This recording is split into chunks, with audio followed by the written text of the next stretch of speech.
Deixa eu um pouquinho mais. Termina a música para a gente começar. Tranquilo.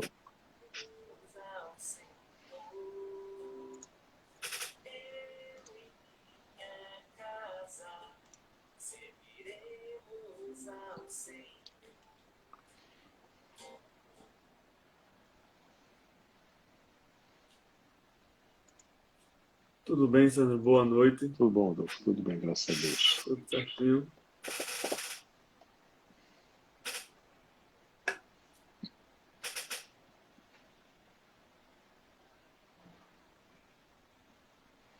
Vamos começar então, né? O pessoal vai entrando e forem tendo dúvidas, vão colocando aí no chat, né? Forem aparecendo alguma dúvida do pessoal, a gente vai anotando e depois eu repasso para vocês as perguntas.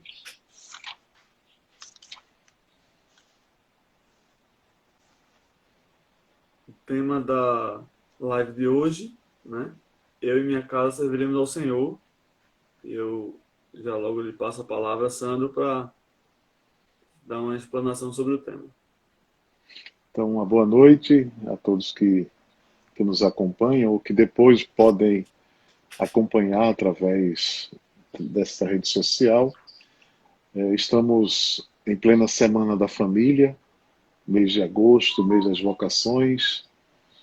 É sempre bom lembrar que vocação é um chamado todo especial que Deus nos faz e que, de modo todo especial, o primeiro grande chamado é a vida.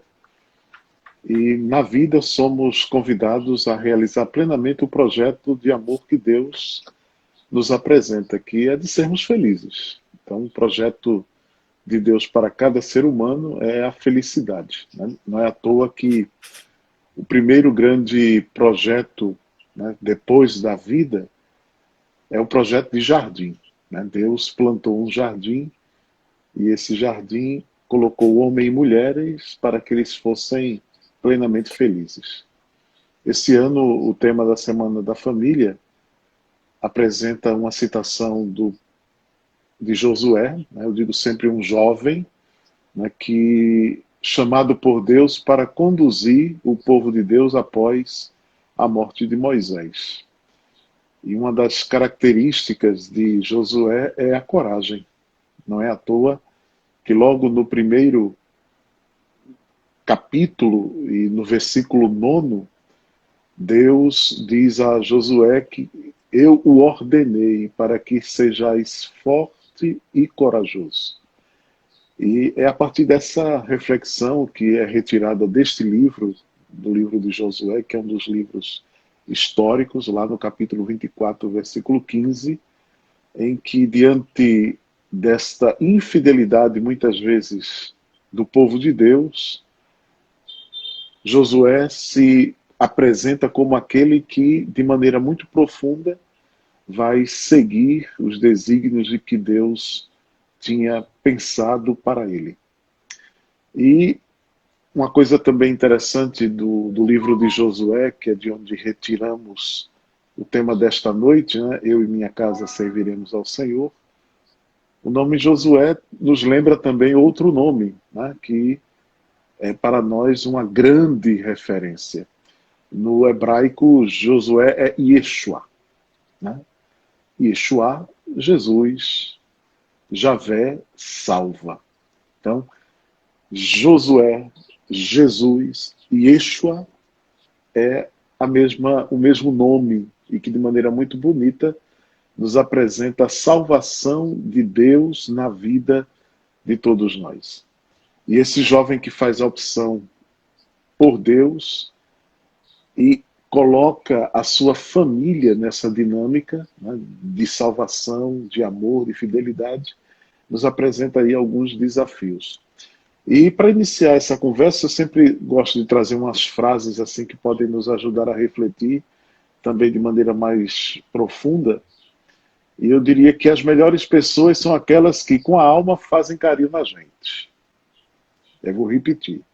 As melhores pessoas são aquelas que com a alma fazem carinho na gente.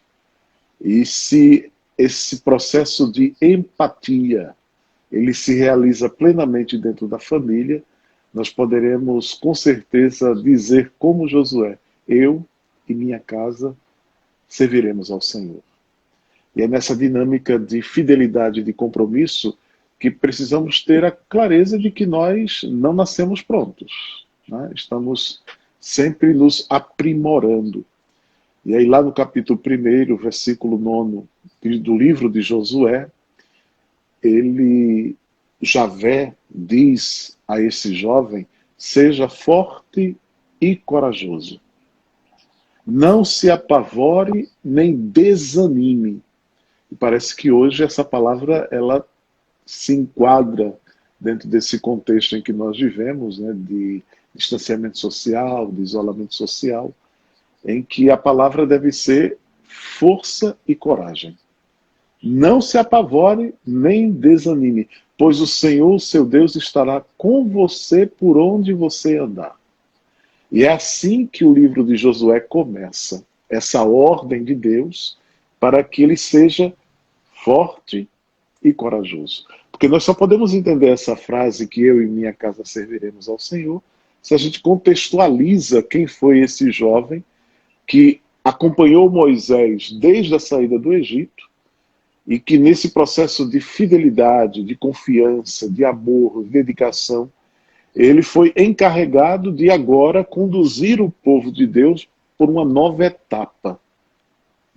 E aí nesse processo, Deus realiza na vida de Josué algumas promessas, que eu diria que também são as promessas para a família hoje. Se estamos na Semana da Família e utilizando o texto de Josué, é importante que a gente tenha claro quais são as promessas que Deus tem para a família hoje, que são as promessas que Deus apresentou a Josué lá no início dessa caminhada rumo à Terra Prometida. A primeira grande promessa é que ninguém poderá resistir a você durante todos os dias de sua vida. Ninguém poderá resistir, porque sendo fiel, ninguém poderá resistir a essa fidelidade. Segunda, seja forte e corajoso. Terceiro, ser justo.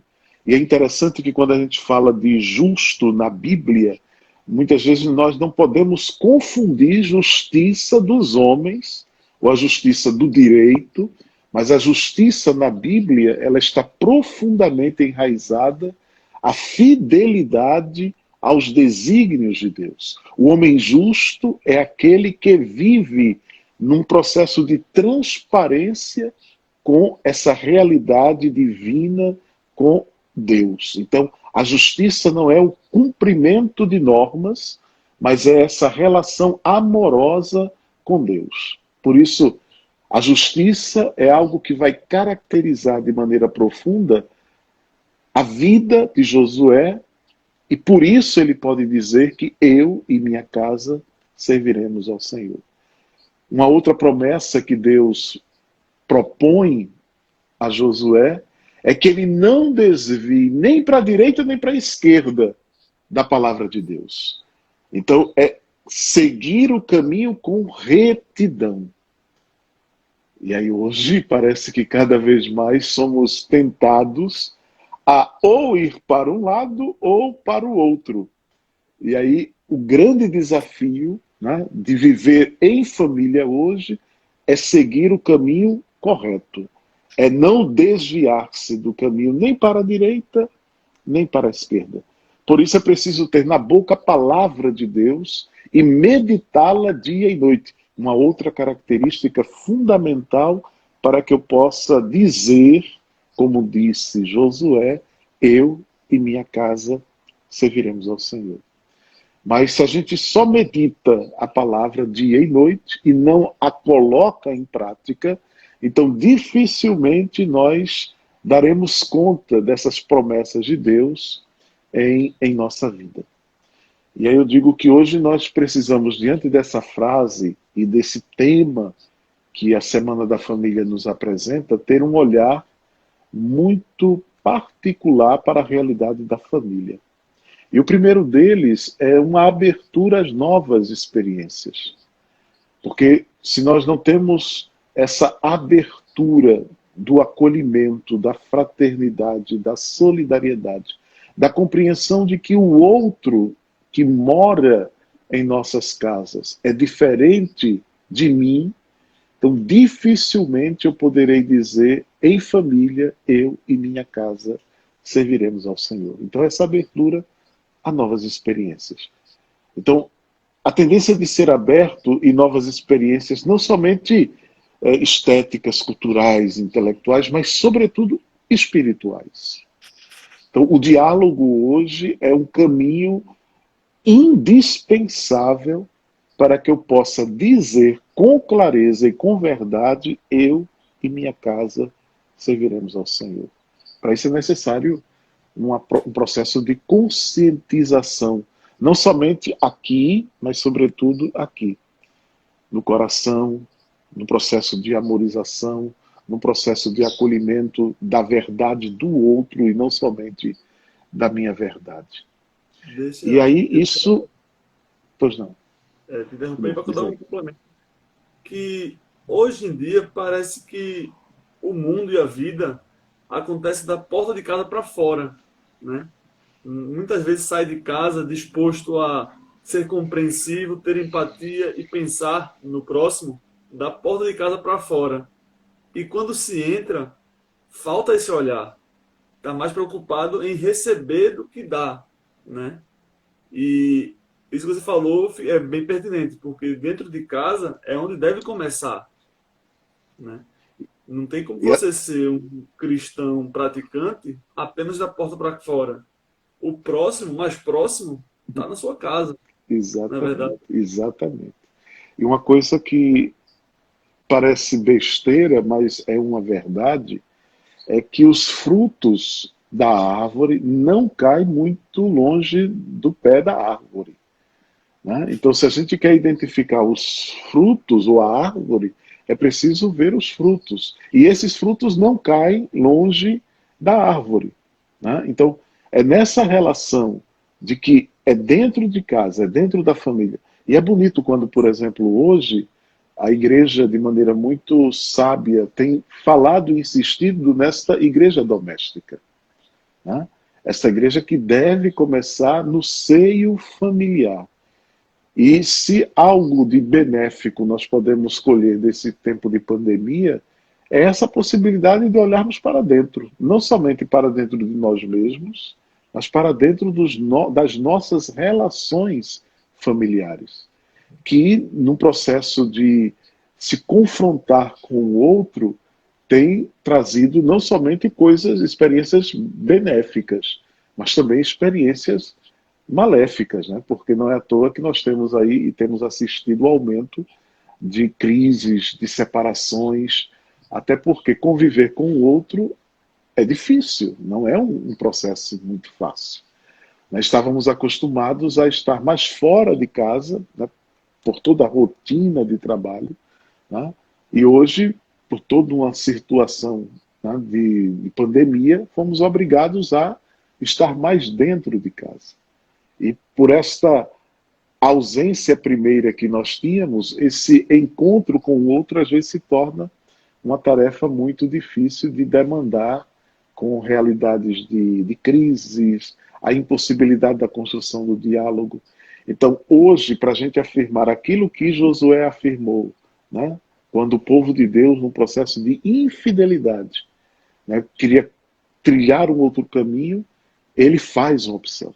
E a opção é essa que nós temos como lema da Semana da Família. Eu e minha casa serviremos ao Senhor.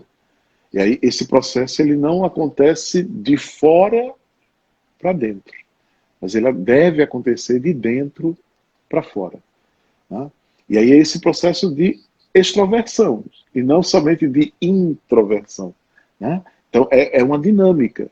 Então, é olhar para dentro, para as realidades que precisam ser cuidadas, e é uma palavra hoje que precisa entrar fortemente, não somente no vocabulário, mas nas nossas ações. Cuidar do outro. Né? Olhar o outro com mais atenção, com mais carinho, E aí estávamos muito acostumados a olhar para espelhos, né? Então, Narciso, e aí vivemos numa sociedade extremamente narcisista, em que a dinâmica do egoísmo é um olhar para o outro como se o outro fosse o espelho de mim mesmo. E aí essa realidade nos desafia a olhar o outro como o outro, com suas diferenças, né? Com suas feiuras e com suas belezas. Então, essa é a grande dinâmica.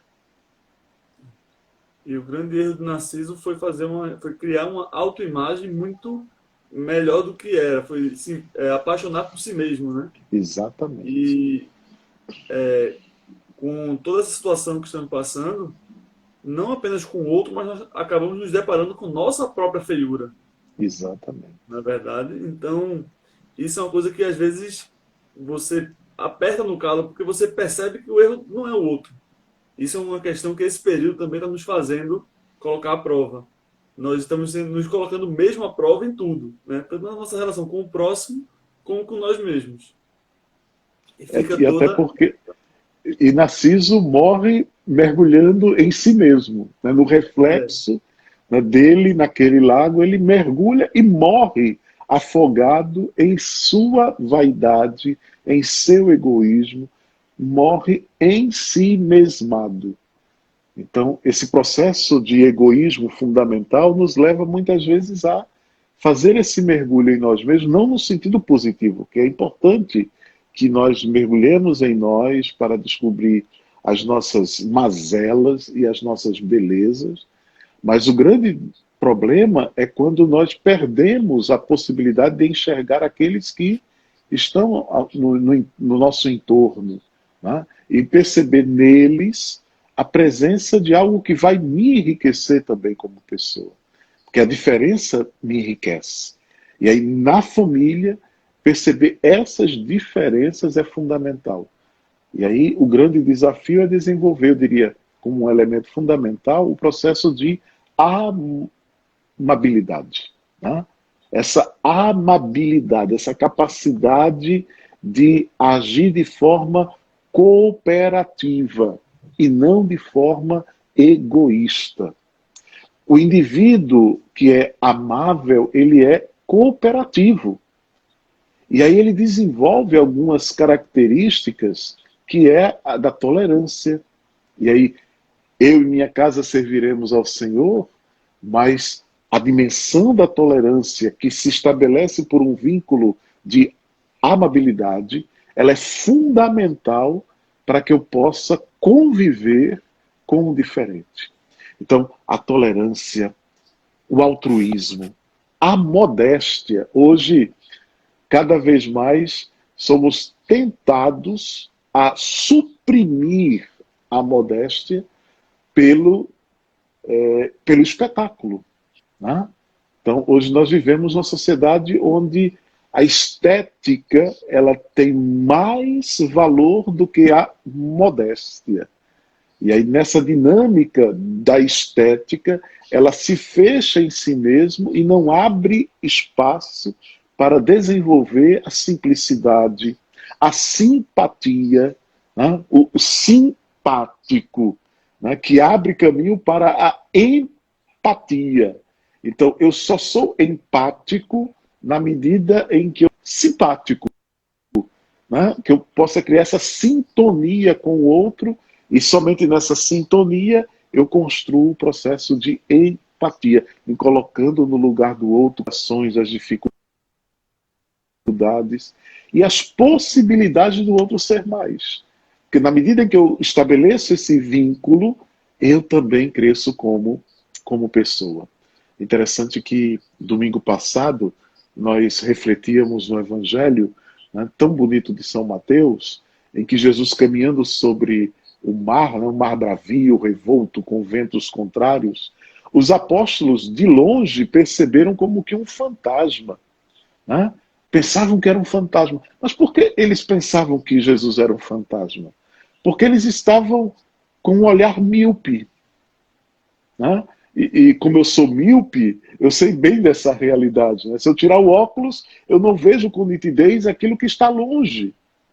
E às vezes é essa dificuldade que a gente tem de perceber quem se aproxima de nós. E aí a gente imagina que o outro é um fantasma, que eu não consigo distinguir a fisionomia, o rosto, a pessoa, e imagino que o outro é um estranho, um fantasma. E foi a partir da voz de Jesus, né, até porque eles não conseguiam perceber que estavam míopes. Como nós, muitas vezes, na relação em família, ficamos míopes. Nós só enxergamos claramente na proximidade. Mas quando as coisas se distanciam, a gente vai perdendo a nitidez. E aí Jesus é aquele que vem ao nosso encontro, mas como estamos míopes, nós não conseguimos perceber. Mas conseguimos ouvir aquela voz que diz: coragem, sou eu mesmo. Né? Não tenhais medo. E aí é dessa dinâmica que nasce também para nós essa relação de família.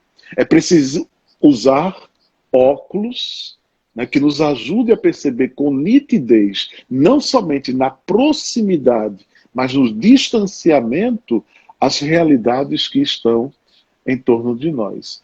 E aí a palavra de Deus sempre vai nos levar nessa direção. Coragem. Tá? E coragem não é a rejeição do medo, porque o medo ele faz parte do contexto humano e até nos ajuda a planejar passos concretos para que possamos enfrentar as dificuldades. E aí, olhando sempre a frase que nos motiva hoje nesse encontro: eu e minha casa serviremos ao Senhor.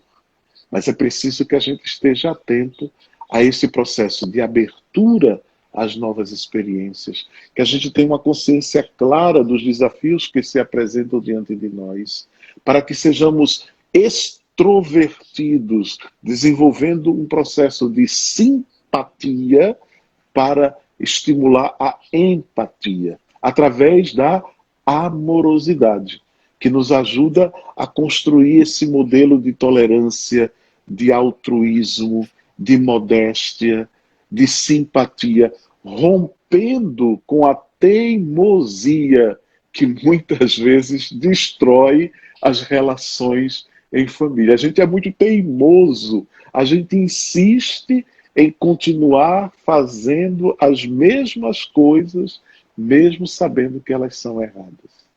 E para tudo isso é preciso o quê? Estabilidade emocional.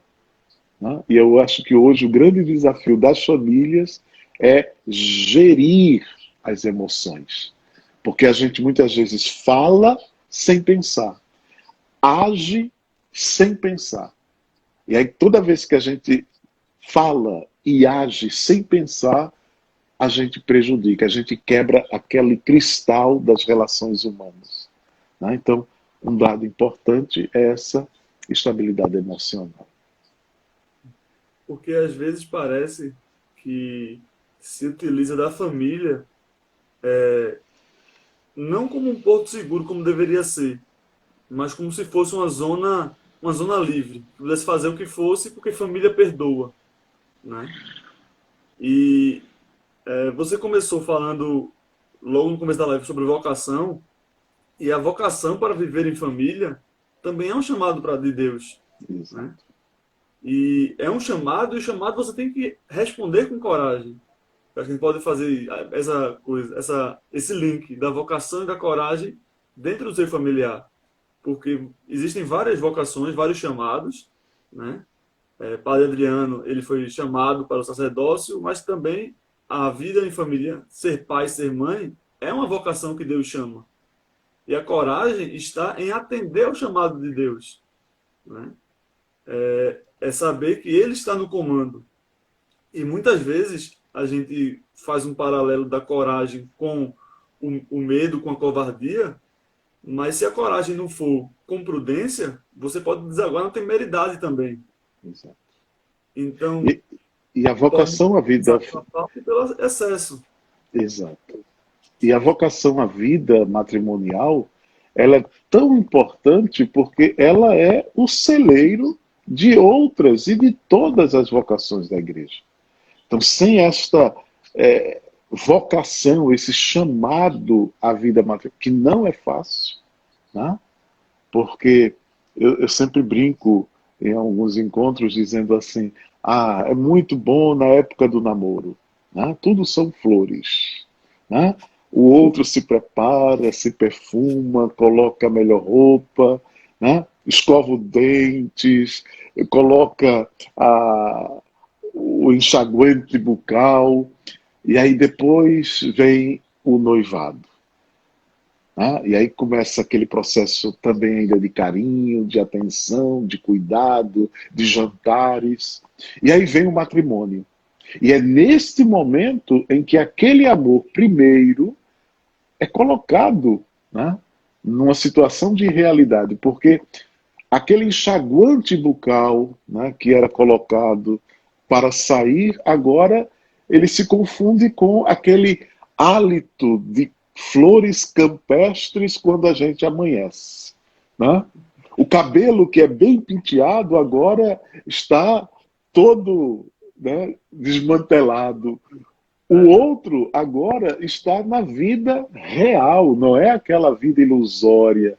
Né? Então, é esse dia a dia que faz com que a vocação matrimonial seja um desafio para todos. E principalmente hoje, numa sociedade em que tudo é descartável. Papa Francisco já nos diz: vivemos numa sociedade do descartável.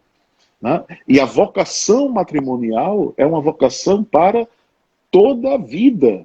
Né? Não é só para enquanto o outro estiver cheiroso, enquanto o outro estiver saudável, enquanto o outro estiver malhado. Não, é para toda a vida.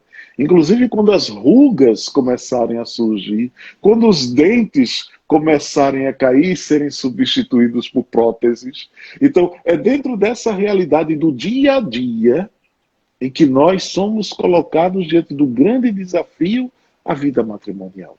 Então, não é somente na festa das núpcias, mas é no dia a dia em que se estabelece de maneira mais profunda e verdadeira o sentimento do amor. Né? Do amor que é o quê? Fidelidade, compromisso. E essas palavras cada vez mais vão perdendo, não para nós, mas para o mundo, sentido. É comum ouvir hoje dizer: se não der certo, a gente separa. Então, qual é o casamento que se sustenta diante dessa realidade? Não há casamento no mundo. Né? E então a gente perde a dimensão da compreensão, né? A compreensão dos limites do outro, né? Das dificuldades do outro. Não é fácil conviver. Né? Não é E a fácil dimensão estabelecer. que é a vida matrimonial também, né? Porque hoje, eu acho que podemos dizer que, para a sociedade de modo geral, o casamento se torna uma etapa da vida. Não tem mais o sentido. Talvez se você perguntar para a grande maioria das pessoas já casadas o que foi casar e por que se casou, é como se vivesse por etapas. É tipo, tem que casar porque tem, né? E não entende o real significado que é a vida a dois. É que são duas pessoas que têm que caminhar juntos para servir a Deus. Né? Eu e minha família serviremos a Deus. Então, Exato. os dois têm que ir juntos. Né? E você apontou realmente muitas coisas muitos sentimentos, porque, quer ou não, é mais interno do que provavelmente interno, do que provavelmente externo, é mais interno do que externo. Os elementos que nos vão fazer desviar do matrimônio, da vida em família, inclusive, e que nos afastar desse chamado de Deus é também se afastar de Deus. Né? Exato. Então, como seria assim? Quais virtudes nutrir num relacionamento, numa casa, com família, com filhos? O que poderia ser recomendado, como construir esse ambiente? Desde o começo do relacionamento ou mesmo no meio do caminho, já andando? Eu sempre digo que é muito difícil oferecer receitas. Né? Com certeza. Até Ainda porque mais. é nesse contexto que nós vivemos. É claro que a gente tem algumas setas. Né? Uma frase que eu gosto muito, que está no livro Alice no País das Maravilhas, é quando o gato, né, no meio do caminho, pergunta a Alice para onde ela vai. né? Tá lá o gato, aquele gato sorridente, com os olhos grandes. Aí pergunta a Alice, Alice, para onde você vai? E aí Alice olha para o gato e diz, eu não sei. E o gato responde, se você não sabe para onde vai, qualquer caminho serve. Então, eu acho que essa resposta ela é real diante desses caminhos que a família precisa construir em meio a essa pluralidade de caminhos que a sociedade contemporânea nos apresenta. Estamos sempre diante de bifurcações. E a pergunta diante de uma bifurcação é essa: para onde você vai? Se a gente responder como Alice, não sei, qualquer caminho serve. Então, hoje o grande desafio é saber onde nós queremos chegar. Porque se a gente sabe onde quer chegar, não é qualquer caminho que vai servir. Né?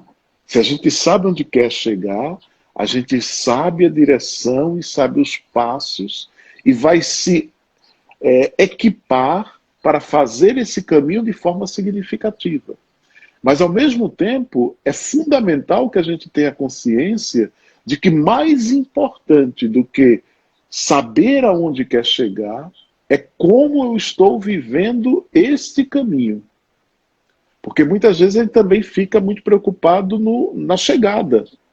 E aí perde a beleza que é esse caminho que nós estamos trilhando. Porque muito preocupados em chegar, não nos damos conta de que existem pessoas, paisagens, acontecimentos que vão fazendo com que nós nos construamos como seres humanos.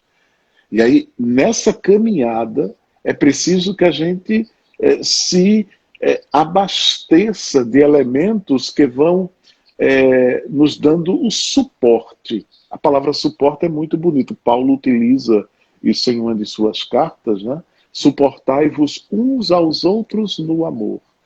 E aí a gente pensa que suportar é tolerar, e não é tolerar. Né? Suportai-vos não é tolerai-vos. Suportar é ser suporte, é se apoiar mutuamente em meio às tantas e inúmeras dificuldades que nós vamos enfrentando nesta caminhada. Então, se sabemos aonde queremos chegar, é preciso contemplar o caminho que nós estamos trilhando, sendo suportes uns para os outros. E qual é o grande suporte que vai dar sustentação a isso? É a capacidade de amar. Né? Agora, sem confundir amor com outras coisas, né? Porque hoje é muito fácil confundir amor com prazer, com satisfação. E amor é mais do que isso. Paulo também já nos dá na carta aos Coríntios uma definição fantástica do amor. Né? Então, quando a gente lê Coríntios capítulo 13, é muito bonito porque lá ele nos diz algumas palavras que nos ajudam a entender a profundidade do amor. Porque o amor, diferentemente daquilo que muitas vezes nos é apresentado, né, pela sociedade contemporânea, ele é exigente. E aí Paulo vai dizer, o amor é paciente.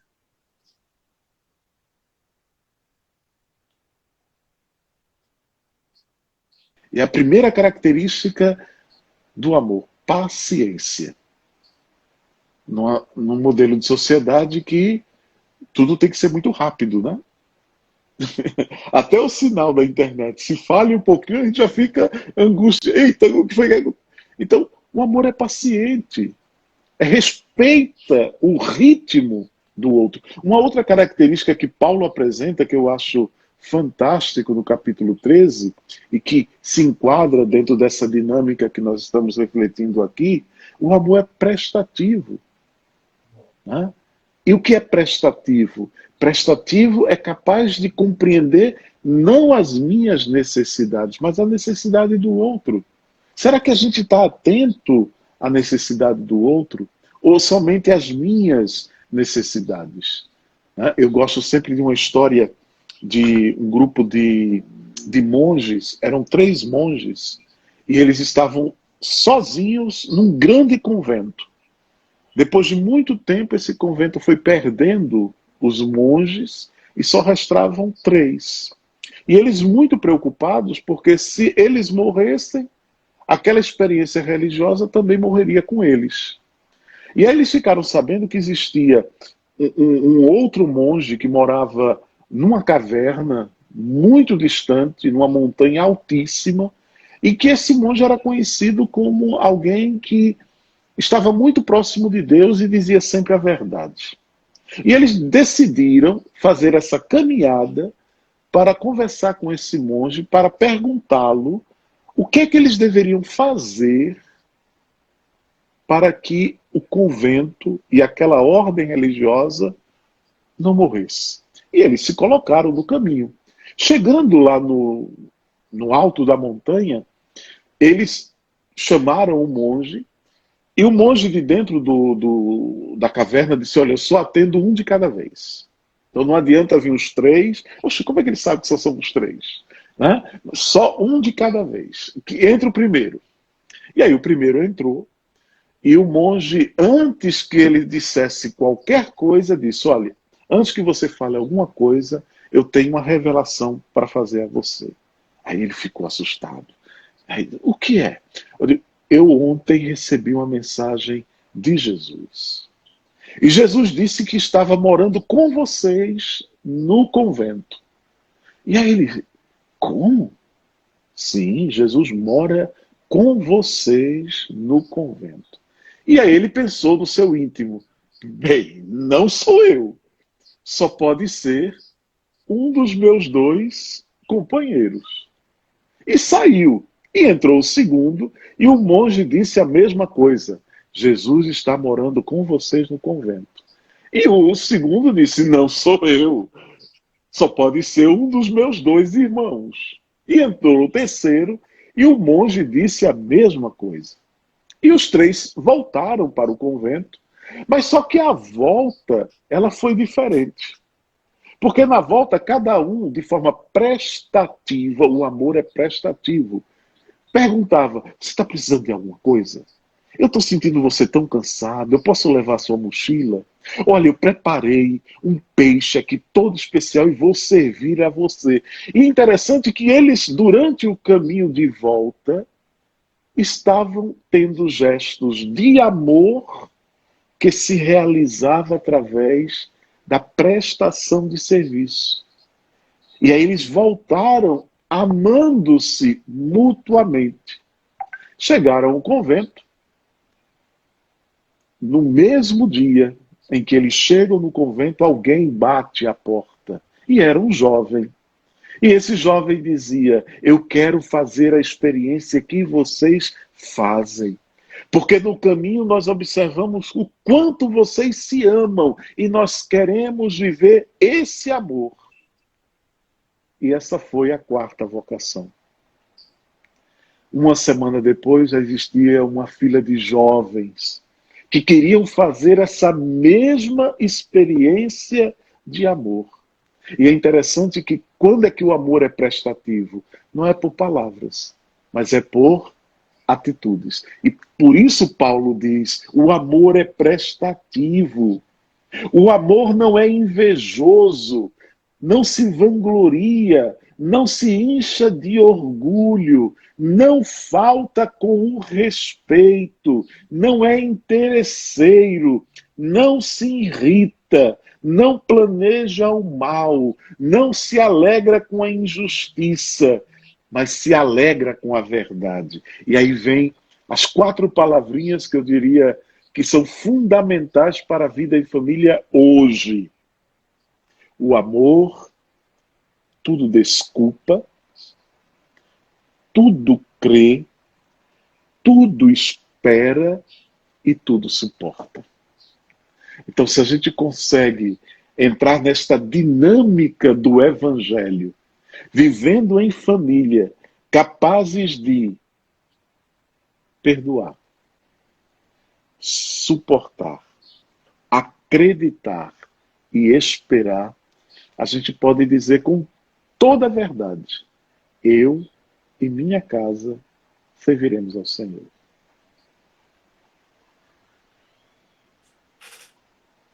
Não tem nem o que falar depois dessa explicação agora, dessa. Muito legal. É, e nesse contexto, né, falando assim, parece até que a gente está falando de um mundo utópico, né? Não, De uma exato. coisa distante, mas que deveria estar mais próximo. Eu acho até que a gente for lembrar um pouco mais os relacionamentos dos nossos avós, bisavós, talvez tivesse um pouco mais dessa harmonia, que hoje na correria do mundo a gente não encontra. Mas com essa construção, uma vida em família, onde é chefiado pelo pai, pela mãe, conseguir os frutos, os filhos, nascer desse amor e compartilhando esse amor, né? É possível sim fazer essa construção que soa muito teórica, mas deveria ser algo mais prático e mais presente na nossa vida. Até porque nós substituímos aquilo que é prático, né, que é essa dimensão prática do amor, pela, pelo material.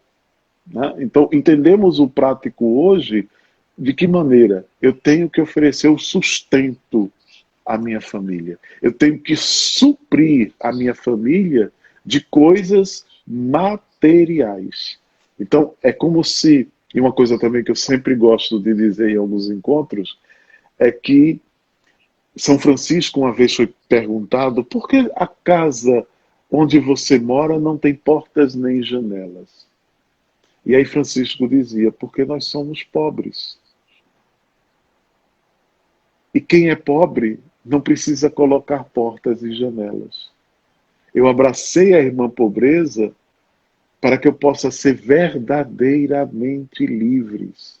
E é interessante que nós vamos acumulando em nossas vidas por essa preocupação, muitas vezes de bem-estar, né? Porque a dinâmica hoje da sociedade moderna é a dinâmica do bem-estar. Né? E o bem-estar se associa muitas vezes a bens materiais. E aí pode perceber, quem tem muito cadeado. Quem tem muitas chaves, tem muitas grades. Né? E vai, na realidade, se aprisionando e colocando dentro desta prisão tudo aquilo que vai prejudicando a nossa capacidade de se elevar. São Francisco é sábio, né? Porque quanto mais bens eu tenho, mais pesado eu fico, e quanto mais pesado eu fico, mais ligado a esta realidade eu estou. Quanto mais livre eu me torno de todas essas realidades, mais leve eu vou me tornando e vou o quê? Subindo. Né? Então, quanto mais apegado às coisas, a essa dinâmica do bem-estar, mais vinculado às coisas materiais nós nos tornamos. E vamos ficando obesos. Né? E é interessante que o próprio Jesus vai dizer, né? A porta é estreita. Então, se a porta é estreita, aqueles que foram se tornando na vida, né, obesos, dificilmente poderão atravessar por esta porta. Então é preciso que a gente se liberte, né, de muitas coisas, e essa dinâmica hoje da sociedade, dessa busca do bem-estar, né, doentio, e aí eu não estou falando de saúde, né, porque a própria palavra saúde ela tem uma raiz, né, que é a raiz de salus, que significa salvação. Saúde e salvação estão numa dinâmica profundamente é, vinculadas. O bem-estar que eu estou falando é essa busca dos bens materiais. E que muitas vezes vai nos tornando escravos de nós mesmos e vai criando um ambiente que vai nos cercando de cadeias e de prisões que vai nos impedindo de sermos verdadeiramente livres. Eu trabalho com crianças e adolescentes e muitas vezes eu ouço de muitas dessas crianças e adolescentes o lamento de não terem a presença do pai e da mãe, que muitas vezes estão num corre-corre tão grande para oferecer a seus filhos a felicidade, e muitas vezes a felicidade se encontra numa atitude tão simples, a presença. Né? E ao mesmo tempo, nesse tempo em que a gente está nesse processo de distanciamento social, escutar de meninos e meninas dizendo assim: que bom, eu agora tenho a oportunidade de brincar com meu pai e com minha mãe, porque os dois estão em casa. Então vejam, a vida é muitas vezes mais simples, né, do que a gente pode imaginar. Você falou de uma ideia de prisão, que fica muito claro no contexto externo, mas que aprisiona também o espírito, né? Que você começa a servir não mais apenas a Deus, mas começa a entrar o dinheiro também e Exato. acaba, e a Bíblia fala que você não pode servir a dois senhores. Então, para que esse corre-corre, digamos assim, é só para ganhar dinheiro? Então, a vida é somente o dinheiro, né? Não tem um tempo para abraçar seu filho, para brincar com sua filha, para conversar com seu. Às vezes os adolescentes precisam de mais ainda dessa presença, né? Exato. Que é um momento mais delicado. Então, esse simples, não um dia todo, porque se necessita ganhar o sustento, mas a presença em casa é fundamental também, né? E E se aí, você começar. uma coisa que você falou, né? O que é importante. Olha que palavra bonita. A gente ouve tanto, né? Importante, importante. E o que é importante? Depende da sua prioridade.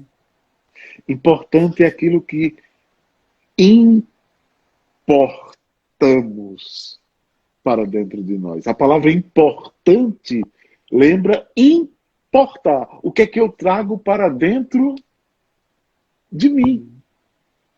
E muitas vezes nós nos. Olha de novo a palavra de Jesus. Onde está o teu tesouro? Lá estará o teu coração. Então, o que é que eu tenho importado? O que é que eu tenho trazido para dentro de mim? Para dentro da minha família? E aí vem de maneira muito concreta, não é abstrata. O que é que eu estou trazendo para dentro da minha família? O que é verdadeiramente importante? Será que é a palavra de Deus? Será que é o momento de nos encontrarmos em oração? Será que a gente abre espaço na vida em família para dialogarmos fundamentados na oração ou somente nas preocupações do dia a dia? O que é que eu estou importando? Porque aquilo que nós importamos transborda. Né? E aí, outra palavrinha bonita, né? O que importamos transborda. O que é transbordar? É sair das bordas. Né? Sair para fora. Exatamente. Então, tudo aquilo que nós importamos transborda. Né? Então, sai de dentro para fora. Então, se aquilo que nos importa é apenas as coisas passageiras, e você lembrou bem, né? Ninguém pode servir a dois senhores, né? Porque ou vai desprezar um e valorizar o outro, ou vice-versa. Então, o que é que nós estamos importando? Porque aquilo que nós trazemos para dentro de nós, mais cedo ou mais tarde vai transbordar. Aí não se sabe por que se corre nesse mundo frenético, né? Se absorvendo tanta coisa externa, tanta correria, tanta. E quando vê, esse transbordar são sentimentos ruins, né? Às Exatamente. vezes é o estresse, às vezes descarrega uma frustração, uma raiva do trabalho, do dia a dia dentro de casa e acaba dando essa questão quando o caminho é inverso, né? O caminho é cultivar dentro de casa para poder ter a base sólida, né? Exato. Nós não podemos construir a casa sobre areia. Então precisamos estar com Deus, né? Mas também nossa família, nossas pessoas queridas, para conseguir se alimentar e poder levantar a nossa casa. Exato. E aí, essa rocha, uma coisa bonita é que essa rocha que nos dá segurança, ela é ao mesmo tempo firme, mas ela é maleável, porque ela nos acolhe, né? Ela nos protege, ela nos dá a segurança para que possamos enfrentar os desafios que a vida vai nos apresentando. E aí, ao mesmo tempo que essa firmeza, porque às vezes a gente entende a firmeza como algo duro, né? A firmeza na dinâmica bíblica, ela não é dureza, mas ela é amabilidade. É a capacidade de, com segurança, ser acolhido, né, de maneira plena como somos. Porque uma coisa importante, né, dentro desse contexto da família, é que a gente precisa respeitar as diferenças. Amar o, e interessante, o evangelho de hoje fala isso, né? Quantas vezes devo eu perdoar o meu irmão? 7 vezes? Né? E aí é interessante que Jesus vai dizer, olha, não é somente 7, mas 70 vezes 7. Então essa capacidade de acolher profundamente as limitações do outro. E também nessa dinâmica desse discurso que Jesus está nos fazendo essa semana, é quando o Evangelho dizia assim, se teu irmão errar, vai a ele e o corrige. Olha que dinâmica fantástica para a família. Se teu irmão errar, chama-o em particular e o corrige. Se ele permanecer no erro, chama mais uma pessoa e vocês três conversam até chegar num acordo. Olha que dinâmica fantástica para o diálogo em família. Se ele permanecer no erro, chama a igreja. E aí, juntos, nós vamos discutir como podemos ajudar essa pessoa. Se ele permanecer no erro, que ele seja tratado como um pagão. Não sei se você acompanhou essa semana esse evangelho. Geralmente, quando a gente lê esse evangelho, a gente diz assim, tá vendo? Ó, a gente conversou uma vez, não teve jeito. Conversou a segunda vez, não resolveu. Conversou a terceira vez e o caba permanece na vida errada. Que ele seja colocado para fora. Esse caba não tem mais jeito. E aí meu pai diz assim, pau que nasce torto, morre torto. E até a cinza é torta. Não é assim que a gente fala, né? Uhum. Aí eu digo assim, por isso que eu tenho um Deus que é carpinteiro, que endireita pau torto. E quando Jesus nos apresenta essa dinâmica, e a gente imagina que deve ser expulso aqueles que não se corrigem, Jesus nos dá uma possibilidade fantástica. Se a primeira vez não resolveu, e você chamou uma pessoa, se mesmo assim ele continua no erro, mesmo vocês três estando conversando, e chamou mais pessoas para tentar ajudar, e mesmo assim não resolveu, a alternativa é que ele seja tratado como pagão. E como nós devemos tratar os pagãos? Do mesmo jeito, com amor. Começando tudo de novo. Então, a dinâmica que Jesus propõe não é de exclusão, mas é de começar tudo de novo. Porque pau que nasce torto só morre torto se a gente não tem um Deus que é carpinteiro. E nós temos um Deus que é carpinteiro e que gosta de aceitar paus tortos. Perfeita a reflexão. Diácono Sandro, temos mais 3 minutinhos. Quer dar mais alguma palavra, uma mensagem final? Eu gostaria só de deixar no coração de cada um de vocês que nos acompanharam nesta noite, que estão vivenciando esta Semana da Família, que nós possamos nos fortalecer no amor, como Josué, que ouvindo a palavra de Deus, que lhe dizia para ser forte e corajoso, não desistiu diante das dificuldades da vida. Aquele povo era teimoso, aquele povo era cabeça dura, aquele povo só queria fazer a vontade dele, nem parece com a gente.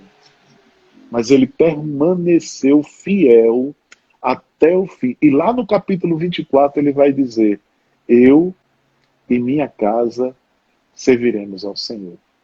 Que nós possamos, durante esta semana, nos alimentarmos com essa certeza de que é possível. Mesmo que a sociedade esteja dizendo que a família é um modelo ultrapassado, nós confiamos que é na família que nós vamos construir um modelo de sociedade fundamentada no amor, na verdade e na justiça. Ser família vale a pena. Ter uma família, mais ainda. Por isso, como diz Padre Zezinho, abençoe, Senhor, a minha família, a nossa família.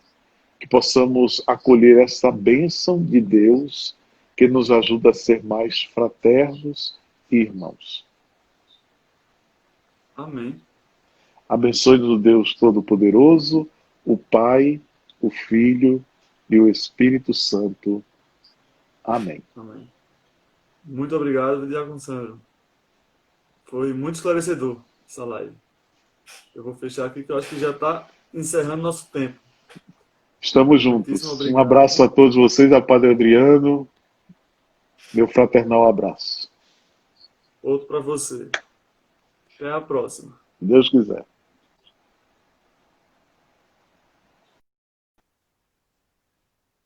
Pronto, temos mais 50 segundos. Vou terminar aqui a live.